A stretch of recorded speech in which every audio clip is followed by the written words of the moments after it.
जिस घर में मेरा विवाह हुआ है वहाँ पे ना पूजा पाठ होती है, मंदिर को पीठ दिखाती जाती है, रसोई में बिना नहाए चले जाते हैं। धीरे धीरे प्यार से रसोई को अपने हाथ में लो। और जो चीज़ें हम भगवान को भोग नहीं लगा सकते वो ग्रहण नहीं कर सकते, क्योंकि उनके यहाँ कुत्ता है तो वो उन चीज़ों को महत्व नहीं देते। नहीं, आप रहिए तो ससुराल में ही।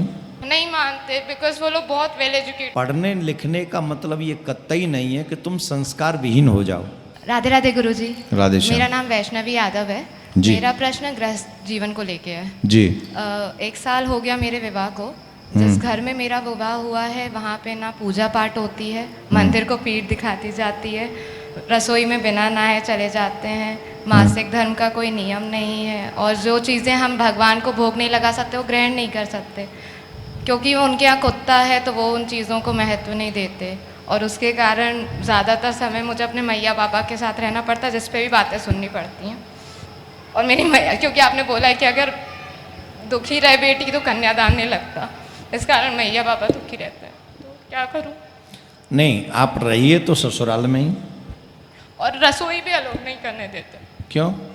वो कहते हैं कि नहीं मानते, बिकॉज वो लोग बहुत वेल एजुकेटेड। तो मैं भी मीडिया से पोस्ट ग्रेजुएट हूँ, मैं 7वीं क्लास में थी तब से आपकी कथा सुन रही हूँ, और मुझे नहीं पता कि ये पढ़ाई और धर्म अलग कैसे हो सकता है। मैं भी पढ़ी लिखी हूँ, पर मेरे लिए धर्म भी उतना मायने रखता है। टीका लगाती हूँ तो बोलते दिखावा करते हैं। आपके वीडियो की क्लिप्स डालती हूँ एडिट कर करके अपने व्हाट्सएप स्टेटस पे, ऐसे ऐसे कमेंट आते हैं। कल ही मेरे दोस्त ने मुझे इतनी ऐसे धमकियाँ दी हैं। मैं नहीं डर रही हूँ, पर मैं बता रही हूँ कि मैं क्यों डरूँ और मैं क्यों ना बोलूँ। मैं अपने क्यों धमकी आती है? क्या बोले धमकी? वो कहते हैं मैं दिखावा करती हूँ, तुम्हारे गुरुजी ये सब पाखंड। तो मैंने बोल दिया अगर मैं दिखावा भी कर रही हूँ तो धर्म का दिखावा कर रही हूँ, तुम में दम है तो करके दिखा दो।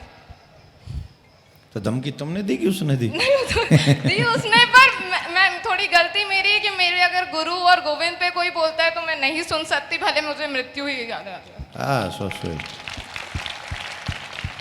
हम सब सनातनियों को, स्पेशली जो पढ़े लिखे सनातनियों को, आज तुम्हारे उसमें मैं मैसेज देता हूं।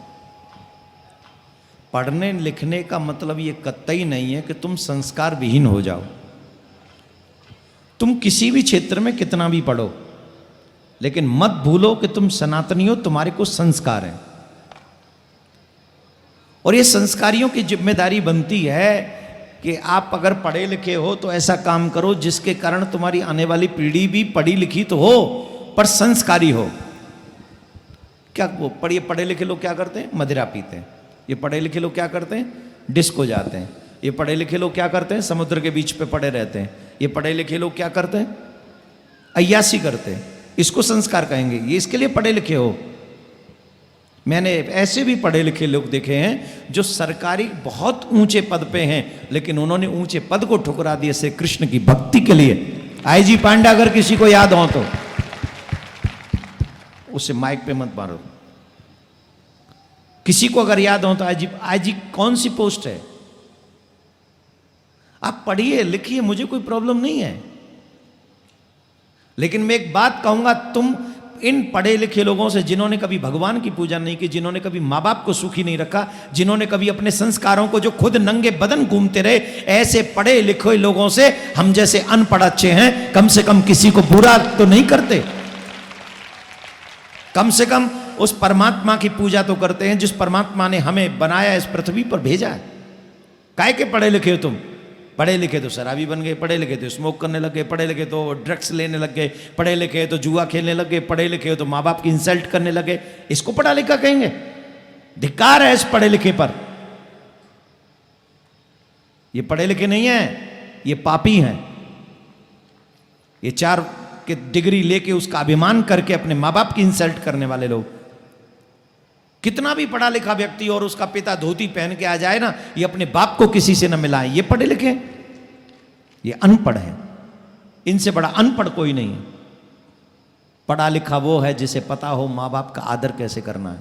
पढ़ा लिखा वो है जिसे पता हो कि दुनिया में हम अपने इन दीनहीन लोगों की कैसी सेवा कर सकते, अपनी कंट्री, अपने संस्कार, अपने का रिस्पेक्ट कैसे करना है, उसको कहते पढ़ा लिखा। तो खैर, उनका पढ़ा लिखा बॉलीवुड है, उनका पढ़ा लिखा वो ये जो आजकल चल रहे व्हाट्सअप यूनिवर्सिटीज़ हैं, तो ऐसे पढ़े लिखे लोगों से कभी घबराना नहीं चाहिए, इनका तो जो होगा वो होगा, लेकिन अपने सनातनियों को एक स्वर में एक साथ आगे बढ़ना चाहिए, उससे कभी नहीं घबराना चाहिए। Carry on. महाराज जी ससुराल वालों ससुराल में जाओ, रसोई को देखो, धीरे धीरे प्यार से रसोई को अपने हाथ में लो, खुद नहा के रसोई में जाओ, सासू माँ को अपने हाथ से चाय पिलाओ, सासू माँ को अपने हाथ से भोजन बना के भगवान को भोग लगा के सासू माँ को ज़्यादा खिलाओ। क्या पता सासू माँ भगवान का प्रसाद पा पा के उसकी भी बुद्धि कहीं आ जाए लाइन में। वो ऑफिस जाती है तो मेड लगी हुई है, तो मेड को मुझसे ज़्यादा इंपॉर्टेंस देती हैं कि ठीक है उसे ही बनाने दो, तुम रहने दो, तुमको अपना पूजा पाठी करती रहो। बोले नहीं माता जी, मुझे आपकी सेवा करनी है। 2-4 दिन सुनाएंगी, जा जा के थोड़ी बटरिंग कर लें। थोड़ा सासू माँ को पसंद है पाम छूना, रिस्पेक्ट देना, तो कर लेना चाहिए बहू को, और करके थोड़ा आदर, भगवान की सेवा है। बुजुर्ग 2-4 गंदे बात बोल भी दें तो भी रिस्पेक्ट के साथ उनको सुन लेना चाहिए, वही आशीर्वाद उनके होते हैं। ठीक है, धन्यवाद, राधे श्याम।